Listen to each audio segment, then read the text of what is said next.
Hi friends, ಬೇಯಿಸೋದು ಬೇಡ, ರುಬ್ಬೋದು ಬೇಡ, ತುಂಬ ರುಚಿಯಾಗಿರುವಂಥ ಒಂದು ರೆಸಿಪಿ ಮಾಡ್ತಾಯಿದ್ದೀನಿ ಫ್ರೆಂಡ್ಸ್. ಈ ವಿಡಿಯೋನ ಸ್ಕಿಪ್ ಮಾಡ್ದಿರ ನೋಡಿ, ನಾನು ಯಾವ ರೀತಿ ಮಾಡ್ತೀನಿ ಅಂತ ತೋರಿಸ್ತಾ ಇದ್ದೀನಿ. ಅರ್ಧ ಕಪ್ಪಾಗುವಷ್ಟು ಚಿರೋಟಿ ರವೆ ತಗೊಂಡಿದ್ದೀನಿ, 1/4 ಕಪ್ಪಾಗುವಷ್ಟು ಮೈದಾ ಹಿಟ್ಟು ತಗೊಂಡು, ಒಂದು ಅರಿಶಿನ, ಒಂದು 1/4 ಟೀ ಸ್ಪೂನ್ ಹಾಕ್ಕೊಂಡಿದ್ದೀನಿ. ಅರಿಶಿನ ಬೇಕು ಅಂದರೆ ಹಾಕ್ಕೊಳ್ಳಿ, ಇಲ್ಲಾಂದರೆ ಸ್ಕಿಪ್ ಮಾಡ್ಕೋಬೋದು. ಈಗ ನಾನು ಸ್ವಲ್ಪನೇ ನೀರು ಹಾಕ್ಕೊಂಡು ಚಪಾತಿ ಹಿಟ್ಟಿನ ಹದಕ್ಕೆ ಕಲಿಸ್ಕೊಳ್ತಾ ಇದ್ದೀನಿ. 1 ಸ್ಪೂನ್ ಆಗುವಷ್ಟು ಎಣ್ಣೆ ಹಾಕ್ಕೊಂಡು ಚೆನ್ನಾಗಿ ಕಲಸಿ ಇದನ್ನ ನೆನೆಯೋಕ್ಕೆ ಬಿಡಬೇಕಾಗುತ್ತೆ. ಈ ಥರ ಚೆನ್ನಾಗಿ ಮಿಕ್ಸ್ ಮಾಡಿ ಆದಮೇಲೆ ಇನ್ನು ಸ್ವಲ್ಪ ಎಣ್ಣೆ ಹಾಕ್ಕೊಂಡು ಇದನ್ನು ನೆನೆಯೋಕ್ಕೆ ಒಂದು 10 ರಿಂದ 15 ನಿಮಿಷ ನೆನೆಯೋಕ್ಕೆ ಬಿಡ್ತೀನಿ. ಇದ್ರ ಮೇಲೆ ಒಂದು ಬೌಲ್ನ ಮುಚ್ಚಿ ನೆನೆಸೋಕ್ಕೆ ಇಟ್ಟಿದ್ದೀನಿ. ಅಷ್ಟರೊಳಗಡೆ ನಾನು ಪಾಕ ತಗೊಳ್ತಾ ಇದ್ದೀನಿ. ನೋಡಿ, ಪಪ್ಪಾಯ ತಗೊಂಡಿದ್ದೀನಿ. ಪಪ್ಪಾಯನ ಅರ್ಧಕ್ಕೆ ಕಟ್ ಮಾಡಿಕೊಂಡು ಇದರೊಳಗಡೆ ಇರೋಂಥ ಪಪ್ಪಾಯನ ತಗೊಳ್ಳೋಣ. ತುಂಬ ಹಣ್ಣಾಗಿರೋದ್ರಿಂದ ನಾವು ಹೊಟ್ಟು ತೆಗಿಯೋಕ್ಕಾಗಲ್ಲ ಅಂತೇಳ್ಬಿಟ್ಟು ನಾನು ಈ ಥರ ತಗೊಂಡಿದ್ದೀನಿ. ತಗೊಂಡಾದಮೇಲೆ ಇದನ್ನು ಒಂದು ಮಿಕ್ಸಿ ಜಾರ್ಗೆ ಹಾಕ್ಕೊಂಡು ರುಬ್ಕೊಳ್ತೀನಿ. ಫ್ರೆಂಡ್ಸ್, ಈ ವಿಡಿಯೋನ ಸಬ್ಸ್ಕ್ರೈಬ್ ಮಾಡ್ದಿರ ನೋಡ್ತಾ ಇದ್ದರೆ ಪ್ಲೀಸ್ ಸಬ್ಸ್ಕ್ರೈಬ್ ಮಾಡ್ಕೊಳ್ಳಿ ಫ್ರೆಂಡ್ಸ್. ಬೆಲ್ಲೈಕನ್ನ ಒತ್ತಿ ಹಾಲ್ ಅಂತ ಆಪ್ಷನ್ ಬರುತ್ತೆ, ಅದನ್ನ ಕ್ಲಿಕ್ ಮಾಡಿದ್ರೆ ನಾನು ಯಾವುದೇ ಒಂದು ವಿಡಿಯೋ ಹಾಕಿದ್ರೂ ಫಸ್ಟ್ ನೋಟಿಫಿಕೇಷನ್ ನಿಮಗೆ ಬರುತ್ತೆ. ಈಗ ರುಬ್ಕೊಂಡಾದಮೇಲೆ ನಾನು ಒಂದು ಪಾನ್ನ ಇಟ್ಕೊಂಡಿದ್ದೀನಿ. 1 ಟೀ ಸ್ಪೂನ್ ಆಗೋಷ್ಟು ತುಪ್ಪ ಹಾಕ್ಕೊಂಡೆ. ತುಪ್ಪ ಕಾದ ನಂತರ ನಾನು ರುಬ್ಕೊಂಡು ಇಟ್ಕೊಂಡಿರೋಂಥ ಪಪ್ಪಾಯನ ಹಾಕ್ಕೊಳ್ತಾ ಇದ್ದೀನಿ. ಹಾಕ್ಕೊಂಡು ಚೆನ್ನಾಗಿ ಇದನ್ನು ಮಿಕ್ಸ್ ಮಾಡಿಕೊಂಡು ಸ್ವಲ್ಪ ಫ್ರೈ ಥರ ಮಾಡ್ಕೋಬೇಕಾಗುತ್ತೆ. ಇದರಲ್ಲಿರೋ ಅಂಥ ನೀರಾಂಶ ಹೋಗೋವರೆಗೂ ನಾವು ಡ್ರೈ ಮಾಡ್ಕೋಬೇಕಾಗುತ್ತೆ ಇದನ್ನ. ಈಗ ನಾನು 1/4 ಕಪ್ಪಾಗೋಷ್ಟು ಬೆಲ್ಲ ಹಾಕ್ಕೊಂಡಿದ್ದೀನಿ. ಇದರಲ್ಲೂ ಸ್ವೀಟ್ ಇರೋದ್ರಿಂದ ನೋಡಿಕೊಂಡು ಸ್ವೀಟ್ ಎಷ್ಟು ಬೇಕೋ ಹಾಕ್ಕೋಬೇಕಾಗುತ್ತೆ. ಈ ಥರ ಚೆನ್ನಾಗಿ ಮಿಕ್ಸ್ ಮಾಡಿಕೊಂಡು ಬೆಲ್ಲ ಎಲ್ಲ ಕರಗೋವರೆಗೂ ನಾವು ಮಿಕ್ಸ್ ಮಾಡಿಕೊಂಡು ಬೆಲ್ಲದ ನೀರೆಲ್ಲ ಡ್ರೈ ಆಗೋವರೆಗೂ ನಾವು ಒಂದು 5 ನಿಮಿಷದಿಂದ 6 ನಿಮಿಷ ಇದನ್ನ ಚೆನ್ನಾಗಿ ನೀರಾಂಶ ಎಲ್ಲ ಡ್ರೈ ಆಗೋವರೆಗೂ ನಾವು ಫ್ರೈ ಮಾಡ್ಕೋಬೇಕಾಗುತ್ತೆ. ನೋಡಿ, ಇದೀಗೆಲ್ಲ ಡ್ರೈ ಆಗ್ತಾ ಇದೆ. ಏಲಕ್ಕಿ ಪುಡಿ ಸಹ ಹಾಕ್ಕೋಬೇಕಾಗುತ್ತೆ.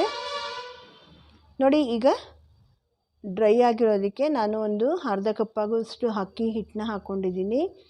ಅಕ್ಕಿ ಹಿಟ್ಟು ಹಾಕ್ಕೊಂಡು ಚೆನ್ನಾಗಿ ಮಿಕ್ಸ್ ಮಾಡ್ಕೋಬೇಕು, ಸ್ವಲ್ಪ ಗಟ್ಟಿಯಾಗೋವರೆಗೂ. ಯಾಕೆ ಅಂತಂದರೆ ಅಕ್ಕಿ ಹಿಟ್ಟು ಹಾಕ್ಕೊಳ್ಳೋದು ಮೆತ್ತಗೆ ಆಗದೆ ಇರಲಿ ಅಂತೇಳ್ಬಿಟ್ಟು, ಸ್ವಲ್ಪ ಗಟ್ಟಿಯಾಗಲಿ ಅಂತೇಳ್ಬಿಟ್ಟು ಅಕ್ಕಿ ಹಿಟ್ಟು ಹಾಕ್ಕೊಂಡು ಚೆನ್ನಾಗಿ ಮಿಕ್ಸ್ ಮಾಡಿಕೊಂಡು ಬೇಯಿಸ್ಕೋಬೇಕಾಗುತ್ತೆ ಇದನ್ನ.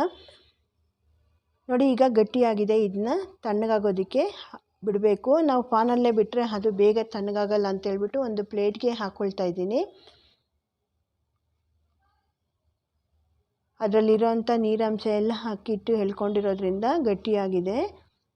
ನೋಡಿ, ಇದನ್ನ ಒಂದು ಪ್ಲೇಟ್ಗೆ ಹಾಕ್ಕೊಳ್ಳೋಣ, ಇದು ತಣ್ಣಗಾಗಲಿ. ಈಗ ನಾನು ಇದನ್ನ ಸ್ವಲ್ಪ ನೋಡಿ, ಇದು ಹೂರ್ಣನೂ ಇದಕ್ಕೆ ಮೈದಾ ಹಿಟ್ಟು ನೆಂದಿತ್ತಲ್ಲ, ಇದಕ್ಕೆ ನಾನು ಮಾಡಿ ಇಟ್ಕೊಂಡಿರೋಂಥ ಹಿಟ್ಟನ್ನ ಹಾಕ್ಕೊಂಡು ಇದನ್ನ ಒಬ್ಬಟ್ಟು ಥರ ತಟ್ಕೊಳ್ತಾ ಇದ್ದೀನಿ. ತುಂಬ ರುಚಿಯಾಗಿರುತ್ತೆ ಫ್ರೆಂಡ್ಸ್. ಇವಾಗ ಫ್ರೂಟ್ಸ್ ಎಲ್ಲ ತಿಂದೇ ಇರ್ತಾರಲ್ವ, ಅಂಥವರೆಲ್ಲ ಈ ಥರ ಮಾಡಿದ್ರೆ ತುಂಬ ಚೆನ್ನಾಗಿ ತಿಂತಾರೆ. ತುಂಬ ಚೆನ್ನಾಗಿರುತ್ತೆ ಫ್ರೆಂಡ್ಸ್ ಇದು. ಈಗ ನೋಡಿ, ನಾನು ಇದನ್ನು ಒಬ್ಬಟ್ಟು ರೀತಿಯಲ್ಲಿ ತಟ್ಕೊಳ್ತಾ ಇದ್ದೀನಿ.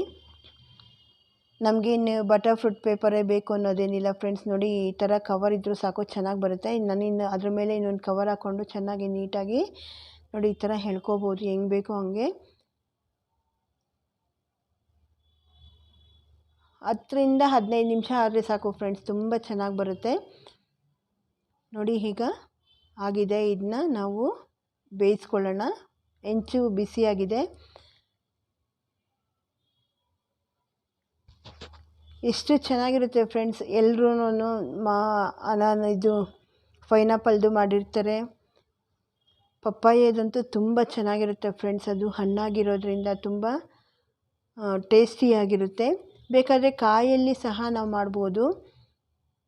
ತುಂಬ ರುಚಿಯಾಗಿರೋಂಥ ನೋಡಿ ಒಬ್ಬಟ್ಟು ರೆಡಿಯಾಗಿದೆ. ನಮಗೆ ಎಷ್ಟು ಬೇಕು ಅಂದ್ರೂ ಮಾಡ್ಕೋಬೋದು. 10 ರಿಂದ 15 ನಿಮಿಷ ಸಾಕು ಫ್ರೆಂಡ್ಸ್. ನಾವು ಬೇಳೆ ಹಾಕೋಷ್ಟಿಲ್ಲ, ಏನಿಲ್ಲ, ಮನೇಲಿರೋಂಥ ಐಟಮಲ್ಲೇ ಮಾಡೋದು. ಆರೋಗ್ಯಕ್ಕೂ ಒಳ್ಳೆಯದು ಫ್ರೆಂಡ್ಸ್. ಇದು ಪಪ್ಪಾಯ ಕಣ್ಣಿಗೆ ಅದಕ್ಕೆಲ್ಲ ತುಂಬ ರುಚಿ. ಮೆತ್ತಗೆ ನೋಡಿ ಎಷ್ಟು ಮೆತ್ತಗೆ ಬಂದಿದೆ ಅಂತಂದರೆ ತುಂಬ ರುಚಿಯಾಗಿರುತ್ತೆ ಫ್ರೆಂಡ್ಸ್. ಇದು ನೋಡಿ ತುಂಬ ಸಾಫ್ಟ್ ಆಗಿದೆ, ತುಂಬ ರುಚಿಯಾಗಿದೆ ಫ್ರೆಂಡ್ಸ್. ನಾವು ಇದಕ್ಕೆ ತುಪ್ಪದಲ್ಲಿ ಹಾಕ್ಕೊಂಡು ತಿಂತಾಯಿದ್ರೆ ಇನ್ನೂ ತಿನ್ನಬೇಕು ಅನಿಸುತ್ತೆ, ಅಷ್ಟು ಚೆನ್ನಾಗಿರುತ್ತೆ.